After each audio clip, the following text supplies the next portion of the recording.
Every night at 10:47 p.m., when the offices went quiet and the city lights blinked outside the windows, Daniel Brooks pushed his yellow cleaning cart down the hallway. To most people, Daniel was invisible. He wore a faded blue janitor's uniform, rubber gloves tucked into his back pocket, keys hanging from his belt. Employees passed him every morning without knowing his name. Some barely made eye contact.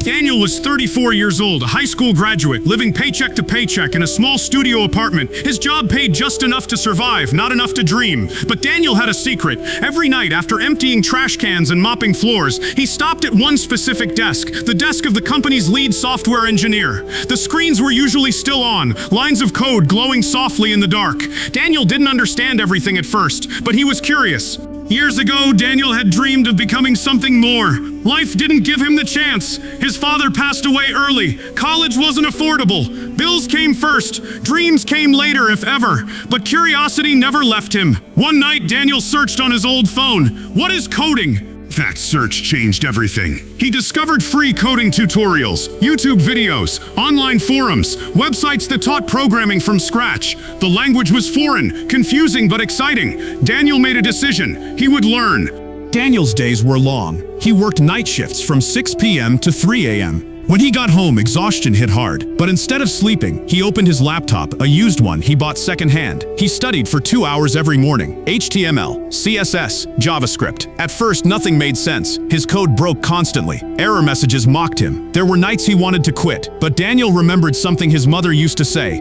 If you feel stupid, it means you're learning. So he kept going. 6 months passed, then a year. While others slept, Daniel was building tiny projects, simple websites, calculators, forms. He practiced during lunch breaks. Sometimes he tested code on the office computers after everyone left. No one knew.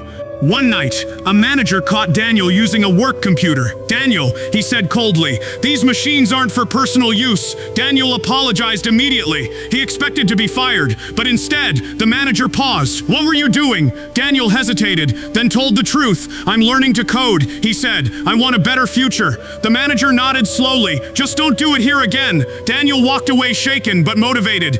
2 years into learning, Daniel noticed something. The company he cleaned for had constant issues managing internal tasks, scheduling, tracking requests, organizing teams. Employees complained all the time. That's when the idea hit him. What if there was a simple tool to fix this? Daniel started working on a solution in his free time. A basic web app. Nothing fancy, just functional. Night after night, he built it piece by piece. He named it Clear Task.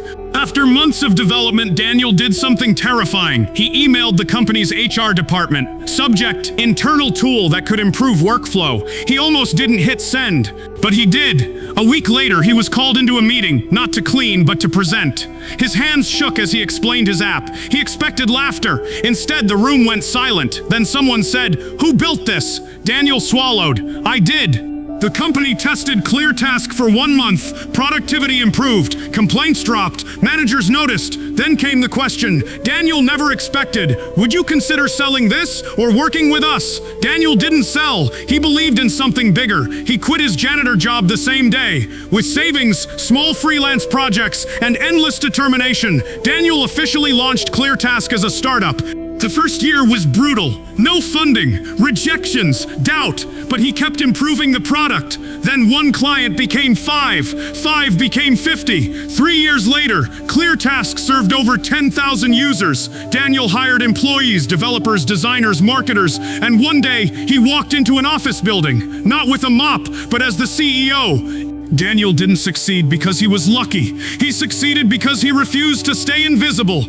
He learned when no one was watching. He worked when quitting felt easier. He believed when no one believed in him. Today, Daniel often says, "Your job doesn't define your future. Your habits do."